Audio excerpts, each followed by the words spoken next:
The TCG world is changing, and with Dusk Till Dawn on the way, I've had a hard time coming up with topics for videos lately, and I'm not 100% sure why.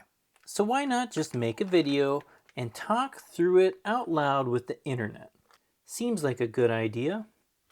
So in preparation here for Dusk Till Dawn, which is coming so soon, let's go ahead, let's open some Monarch. We're gonna open a couple boxes, beautifully, nice, not dented boxes of first edition Monarch. I have not done this in so long. And oh, where's all the empty space? Look at that cool, different kinds of packs. That's fun. And anyways, I was saying Dusk Till Dawn. Oh man, the old non-paper packs. What a different feel. But these open pretty easy. Anyways, to the topic.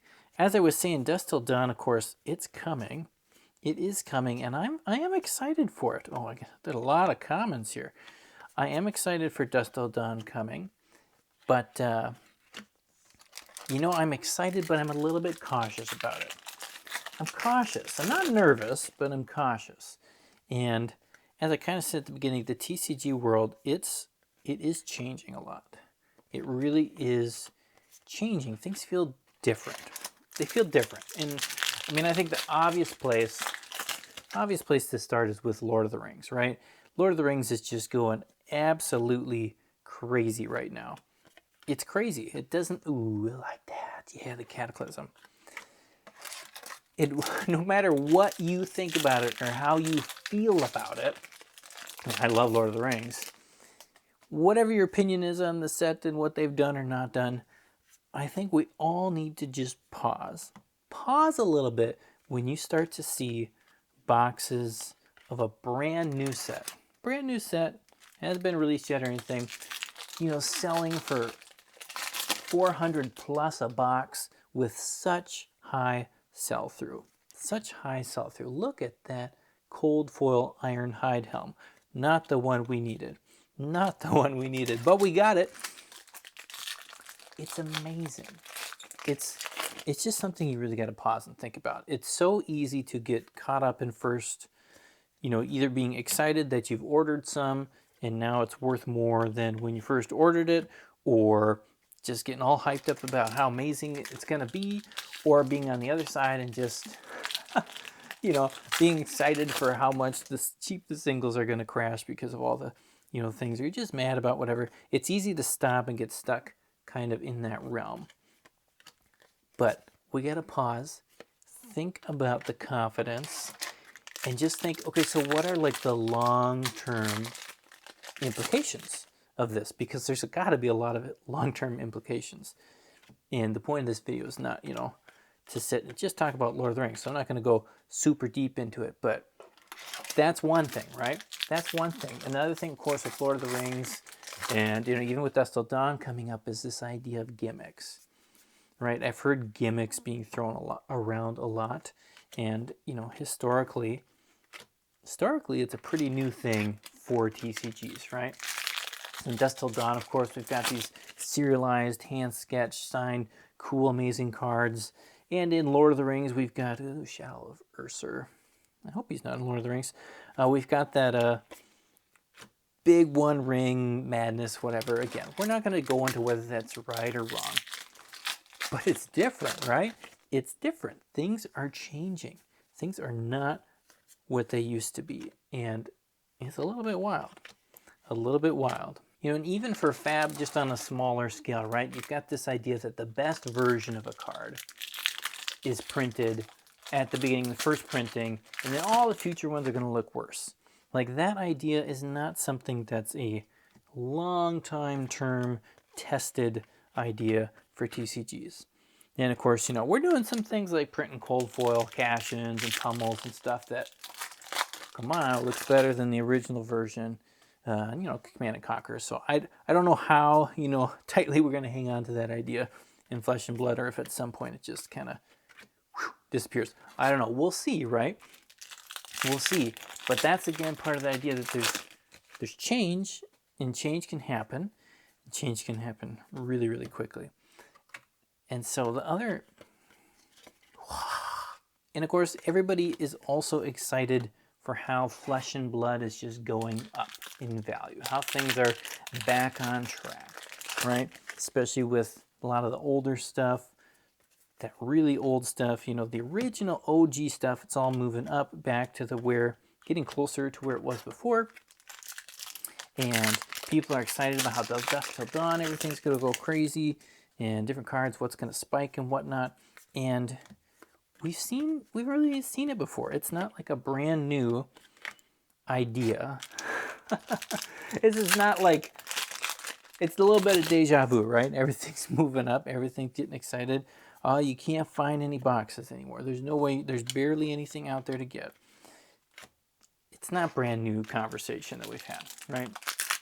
What I don't see happening a lot is I don't see a ton of conversation out there about, you know, so as the Flesh and Blood card pool grows, as the amount of characters grow that are available in the game, it's going to get harder and harder for your average card to maintain value, right? Just because the card's old, that alone does not give it value, right? I think we all know that, right? Or about the fact that just as quickly as cards or even boxes can go up, they can come back down. They can come back down. And we've seen this time and time again. And of course, a lot of the things that we're excited about going up in value right now are because they went down in value quite a bit, right? And it's just, it's so much more fun to talk about what's going to go up, what is going up, or speculating about what will go up. And a lot less exciting to talk about it when they pull back in value. Except for the Emperor. Except for that legendary base version Emperor, I will always let you know when that one's getting really low. I have fun doing that one. But you get what I mean? I think you know what I mean. I think you know what I mean when I say that. A little Valiant Thruster. I'm not really talking about the cards here too much. A little Herald of Erudition here, because there's just, I don't know, there's so many things going on, and a lot of you guys have seen these cards before, so, you know, I'm not going to name everyone I see. But there's all that, and then again, there's so much news going on with all these new card games that are coming out. There are big card games coming out.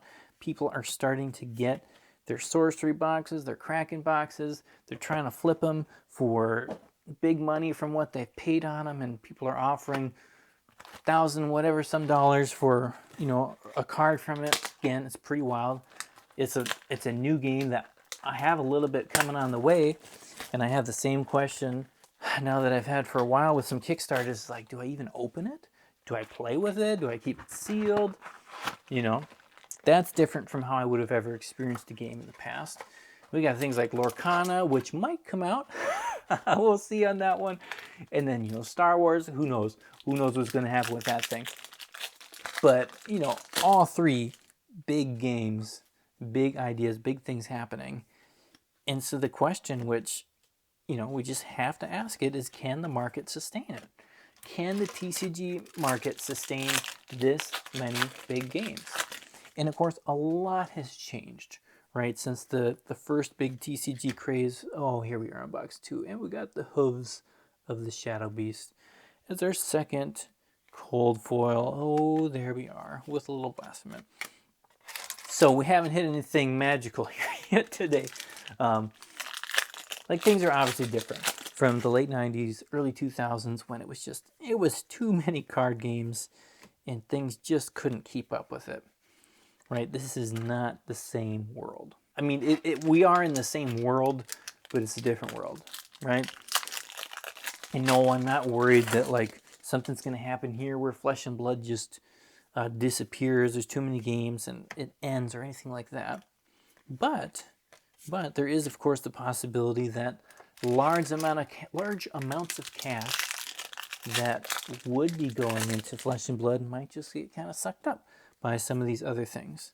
And there's no way of really knowing until we know. What's that duplication? Look at that duplication. I guess people want some heralds moving forward. And it's just, again, it's so different now for how people are spending money in TCGs, right? How far would you have to go back where, how far would you have to go back before when somebody was, the idea of spending $400 on a brand new box was just absurd. Like, it would have been super mind-boggling not that long ago, right? Not that long ago. Same thing with, like, just say, you know, for example, that you're going to buy any single from a new TCG box for $300. And there are plenty, you know, in this game. There's a little foil soul shield. Nice foil soul shield. Sad to see a little bit of that curl, you know, sitting in there in these sealed packs. And what can you do? What can you do? But even, you know, in Flesh and Blood, brand new sets, not uncommon now to see $300 cards in it or more, right? Sometimes. A few years ago, that would have been really rare, if ever. And again, quite strange, I think, for your average person. And the point of this is not, you know, at least in this video, the point's not about whether it's right or wrong or how things should or shouldn't be. It's just talking about the fact that things are changing. Things are moving. And, you know, it's exciting to see the amount of cash being thrown at everything. It makes you think, wow, like, you know, there's a lot of potential for games to just grow and the market to grow because there's so much influx of cash. There's also the thought, it makes you wonder that, you know, what does it look like when people start pulling out? They start pulling out these large amounts of cash for whatever reason. You know, there could be a lot of different reasons why that would happen. And again, it all comes back to, it's really giving me a pause for choosing, courage there, for choosing topics for videos. And as you've noticed, I've done less videos lately, which was not the goal. It was not the goal, but it's not quite been, I guess you could say it's like a writer's block, only a, you know, commentary while opening packs block, I guess. You know, that's kind of what's been hitting me. And part of that is just, yeah, it's, you know, honestly, the short-term movements for like the Flesh and Blood market, they don't seem wildly unpredictable for me at the moment.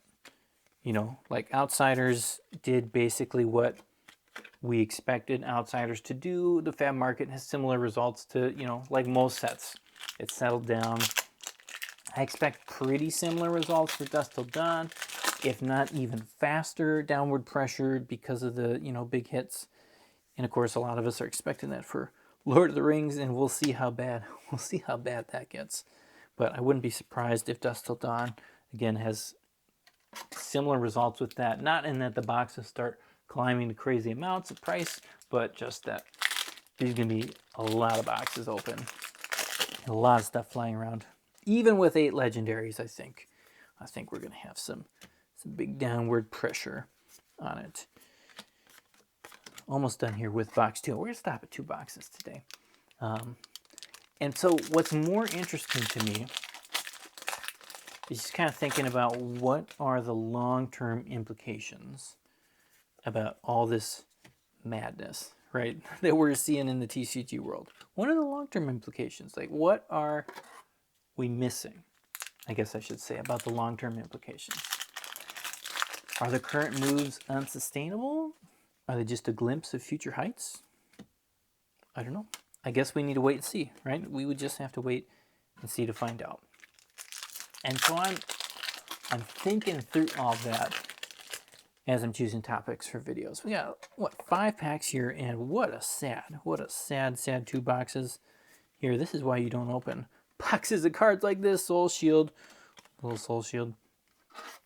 And again, I've thought about doing some more market videos. I want to do more market videos.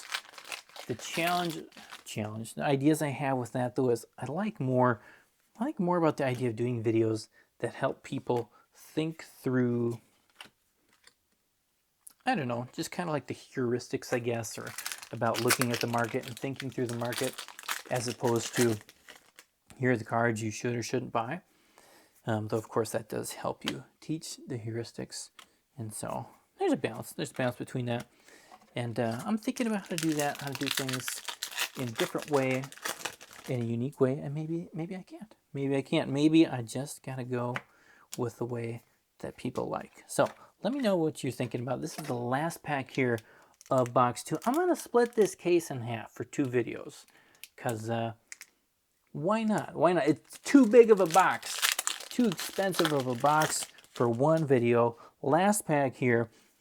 If you want to see me open more packs and meander through ideas, think through ideas, talk about weirdness, or you just want to find out if this case is all like this or if the good stuff's hiding in stuff over here, make sure you punch that subscribe button, hit that like button, tell me what you think about everything going on in the TCG market.